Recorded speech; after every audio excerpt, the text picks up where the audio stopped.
A new deal between Russia and China could be another blow to the U.S. dollar. Now, Russian President Vladimir Putin and Chinese President Xi Jinping say they will expand use of the ruble and the yuan when it comes to financial trade between the two countries.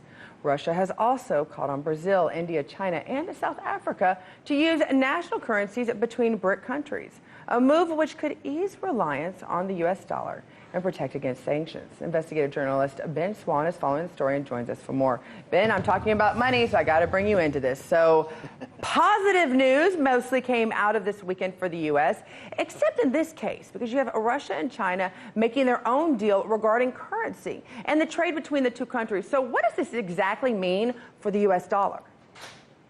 Well, it's certainly not good for the U.S. dollar on a lot of levels. Look, these BRICS nations that you mentioned, Brazil, South Africa, China, Russia, and India, have been doing this for some time. It's certainly not new. And over the course of about the last decade, those BRICS nations kind of came together with exactly this purpose in mind, to lessen the dependency on the U.S. dollar as a reserve currency, as the world's reserve currency, and to strengthen their own economies. And when it comes to, nationalism, there's a lot of talk about nationalism here in the United States and Trump being a nationalist. But these countries, in terms of nationalism, are just looking out for themselves to say, how can we strengthen our own economies, how can we strengthen our own currencies, and how can we lessen dependency on the U.S. dollar? It's not good for the U.S. dollar, but it is good for those nations' economies. Okay, for us here at home, though, what is the benefit, though, of having the dollar as the dominant trade currency? Because it doesn't only affect us economically. I think there's some national security factors as well involved.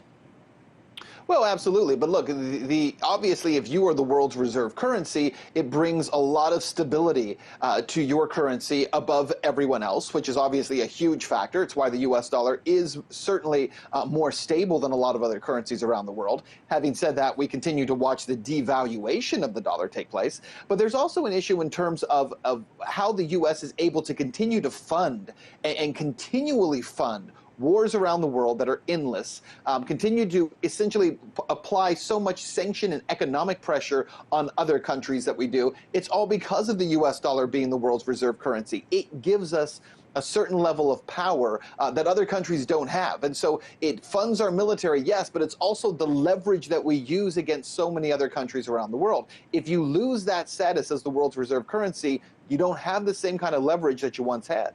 But does that mean that we don't have to pay for the wars either, and we don't necessarily have to be the world's police keeper? I mean, I'm going to find some way to make this positive. Let's just start there. Okay, well, we're never going to pay for these wars. That's never going to happen. Well, and we saw over these past few months with the issues going on in Venezuela and other countries, the gold standard, something that the U.S. dollar has not been based off on for decades, that more countries are starting to build up gold. Any chance that we could have gold actually become a worldwide to actually be the currency used? I don't think so, as long as the U.S.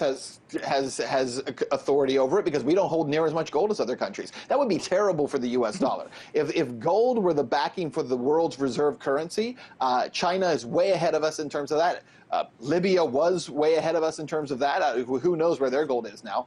But the bottom line is, it's not good for us. India would be way ahead of us. I think it's much more likely that digital currency takes over that space as opposed to gold. Well, real quick, I've got to bring, since you mentioned the digital currency, this weekend at the G20, going into, a lot of people were talking about what role was there going to be in an international policy about policing digital currency. Did that happen this weekend at the G20, and what was it?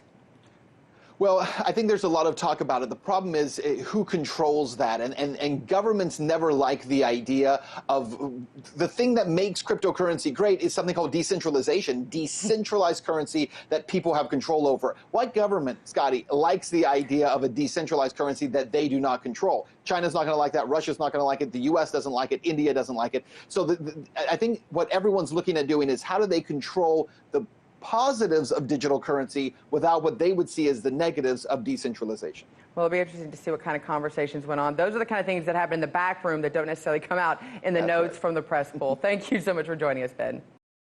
Hey YouTube, thanks for checking out our channel. We hope you enjoyed the video. We have tons of content for you just like this. For more of RT America's one-of-a-kind news and analysis, be sure to subscribe and never stop questioning more.